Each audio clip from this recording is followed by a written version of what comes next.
नमस्कार. जीव लावला की रानातले पाखरं सुद्धा जवळ येतात. या नात्याला नेमकं म्हणावं तरी काय? असं नातं निर्माण करायला नेमकं लागतं तरी काय? व्हिडिओ पुढे पाहण्याआधी चॅनलवरती तुम्ही नवीन असाल तर आपला RG मराठी न्यूज चॅनल जरूर सबस्क्राईब करून घ्या.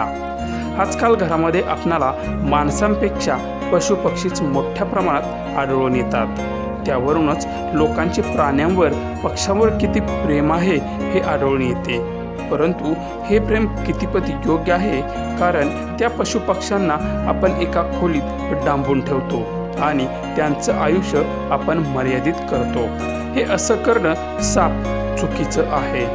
मात्र सध्या व्हायरल होत असलेल्या व्हिडिओमध्ये एका महिलेनं चक्क पोपटांचं घर तयार केलं आहे आणि या घरात ते पोपट अगदी स्वतःहून तिथे येतात.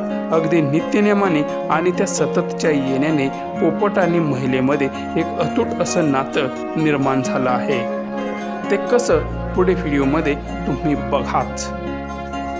देऊ फटका अशा देऊ फटका सारखं हाताने चारायचं. पळाले घरी लगेच. हाताने नाही चारलं की लगेच घरी पळाले. हे नाही पळत. हे म्हणजे लाडू आहे. हा म्हणजे लाडूबा आहे. हा म्हणजे लाडूबा आहे ना. तू लाडूबा आहे ना. तू लाडूबा आहे ना. तुला हाताने खाल्ल्याशिवाय चैनच नाही पडत.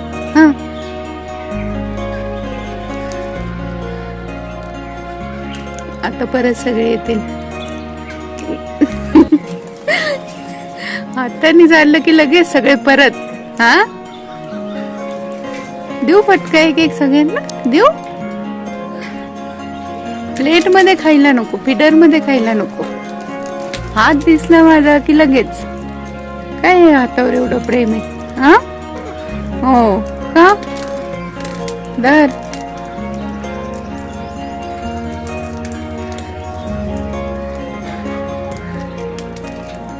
फिडर मध्ये खा ना. इथं प्लेट मध्ये फिडर मध्ये खाऊये पण नाही खायचा. हातानेच पाहिजे.